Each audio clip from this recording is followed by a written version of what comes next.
Turn it off in.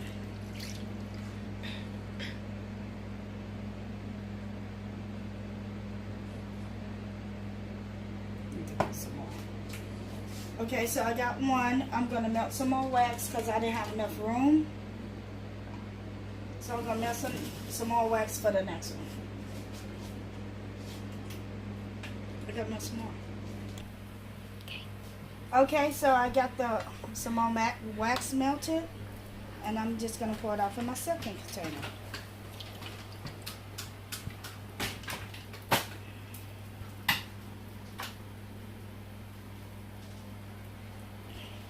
And I need a tad bit more, so I'm just gonna melt a little bit more, and then that'll be it. And guys, okay, so I'm finished with it, and I got enough wax for both.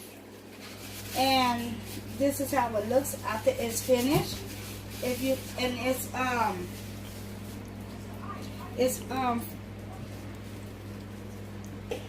It's finished, and what I used was chocolate brownie, pecan,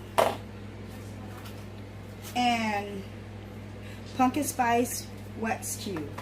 So these are the two that I use. I use almost all of this one, and then I make that pretty color. I just use some regular wax, and this is what it came up with.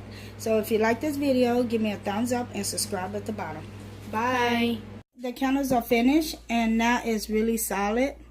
And yeah, is it still hot? Look. No, it's not hot no more. It's completely dry. So what I'm gonna do is I'm gonna take off the rubber bands.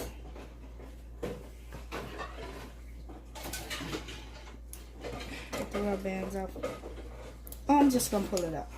Oh. And then I'm gonna take the candle and I'm gonna cut it back right here because I like to leave a little leeway. Is that about the same?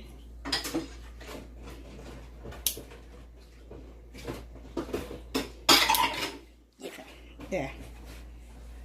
And then I'm gonna do this one the same way. Yeah. So here's my two candles. The pumpkin spice and the what is it? Brownie pecan pie. Brownie pecan. I think the brownie pecan took over the smell. And it smells really good. Can't wait to light it. If y'all like this video, please give me a thumbs up and subscribe at the bottom. And I will see y'all later. Bye.